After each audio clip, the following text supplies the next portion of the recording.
You, John Fitzgerald Kennedy, do solemnly swear. I, John Fitzgerald Kennedy, do solemnly swear. That you will faithfully execute the office of President of the United States. That I will faithfully execute the office of President of the United States. And will, to the best of your ability. And will, to the best of my ability. Preserve, protect, and defend the Constitution of the United States. Preserve, protect, and defend the Constitution of the United States. So help you God. So help me God.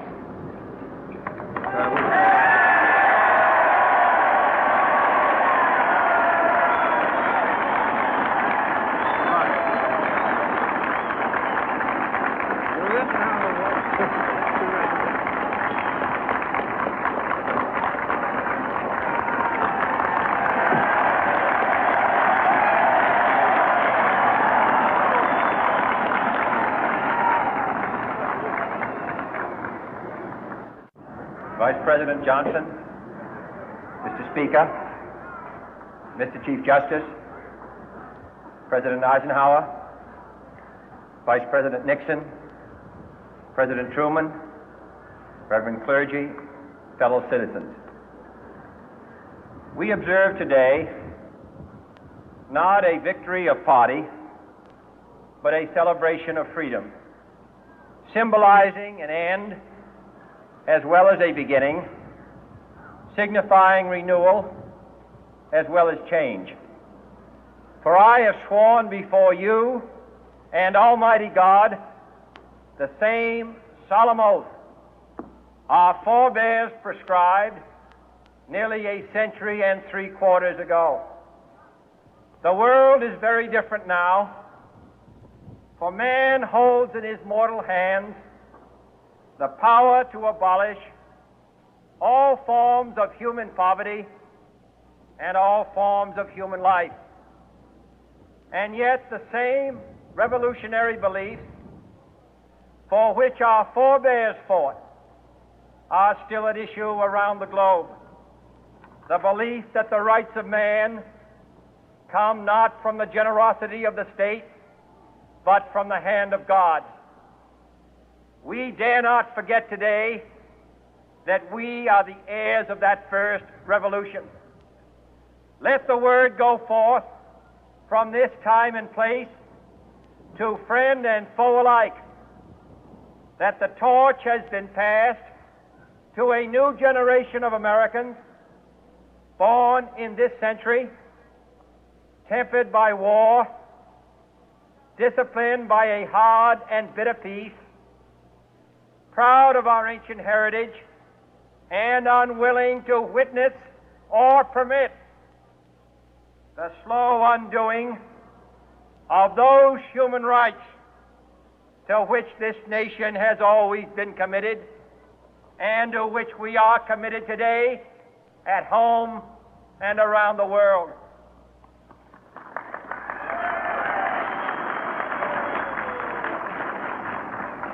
Let every nation know, whether it wishes us well or ill, that we shall pay any price, bear any burden, meet any hardship, support any friend, oppose any foe to assure the survival and the success of liberty.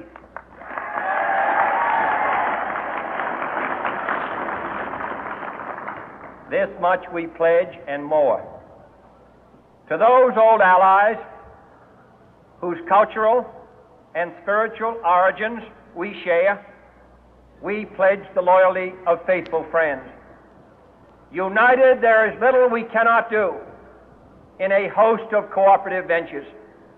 Divided, there is little we can do, for we dare not meet a powerful challenge at odds and split asunder.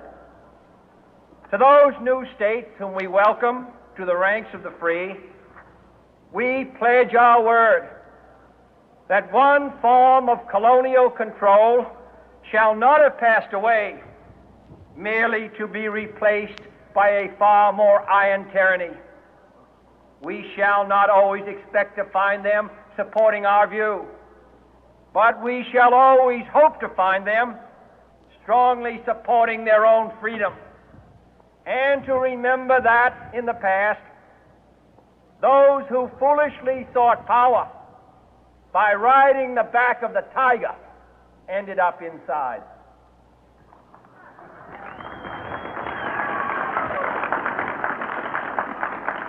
To those people in the huts and villages of half the globe struggling to break the bonds of mass misery, we pledge our best efforts to help them help themselves for whatever period is required, not because the communists may be doing it, not because we seek their votes, but because it is right. If a free society cannot help the many who are poor, it cannot save the few who are rich.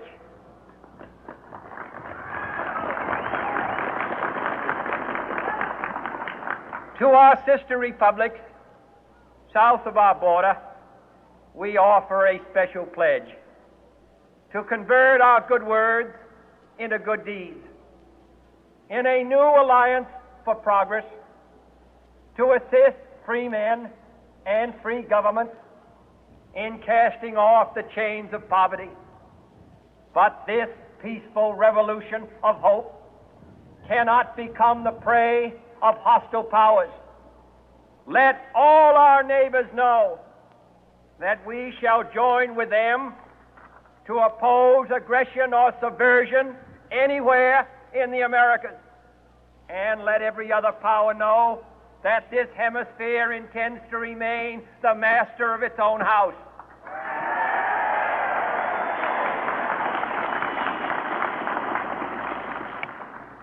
To that World Assembly of Sovereign States, the United Nations, our last best hope, in an age where the instruments of war have far outpaced the instruments of peace, we renew our pledge of support to prevent it from becoming merely a forum for invective, to strengthen its shield of the new and the weak, and to enlarge the area in which its writ may run.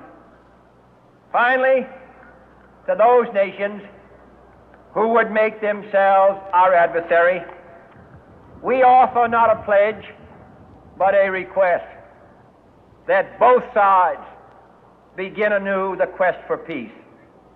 Before the dark powers of destruction, unleashed by science, engulf all humanity in planned or accidental self-destruction, we dare not tempt them with weakness, for only when our arms are sufficient beyond doubt can we be certain beyond doubt that they will never be employed.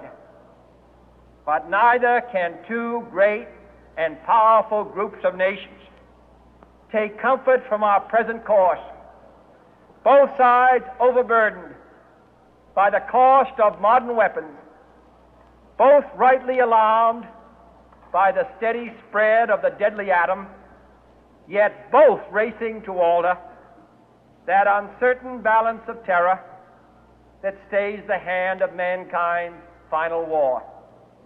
So let us begin anew, remembering on both sides that civility is not a sign of weakness, and sincerity is always subject to proof. Let us never negotiate out of fear, but let us never fear to negotiate.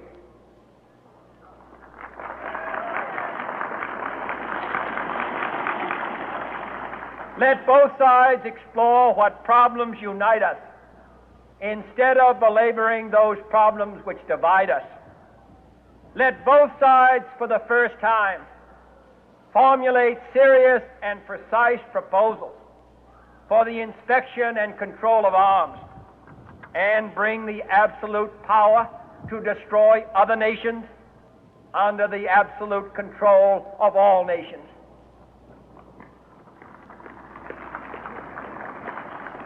Let both sides seek to invoke the wonders of science instead of its terrors. Together, let us explore the stars, conquer the deserts, eradicate disease, tap the ocean depth, and encourage the arts and commerce. Let both sides unite to heed in all corners of the earth the command of Isaiah to undo the heavy burden and let the oppressed go free. And if a beachhead of cooperation may push back the jungle of suspicion, let both sides join in creating a new endeavor, not a new balance of power, but a new world of law, where the strong are just and the weak secure and the peace preserved. All this will not be finished in the first 100 days, nor will it be finished in the first 1,000 days, nor in the life of this administration, nor even perhaps in our lifetime on this planet. But let us begin.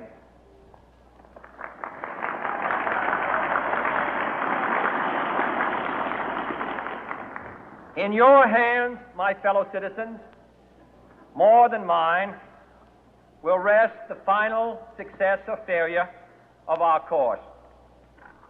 Since this country was founded, each generation of Americans has been summoned to give testimony to its national loyalty. The graves of young Americans who answered the call to service surround the globe.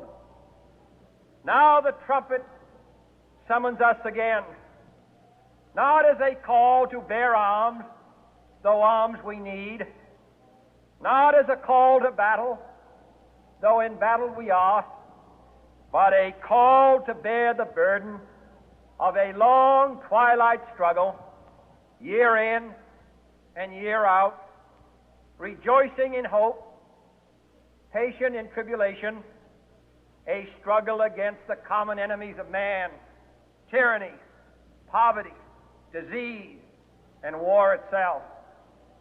Can we forge against these enemies a grand and global alliance, north and south, east and west, that can assure a more fruitful life for all mankind? Will you join in that historic effort?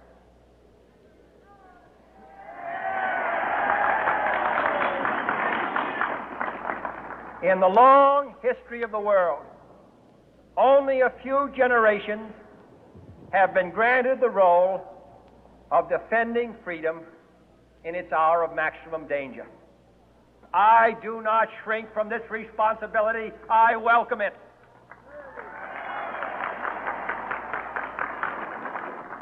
I do not believe that any of us would exchange places with any other people or any other generation.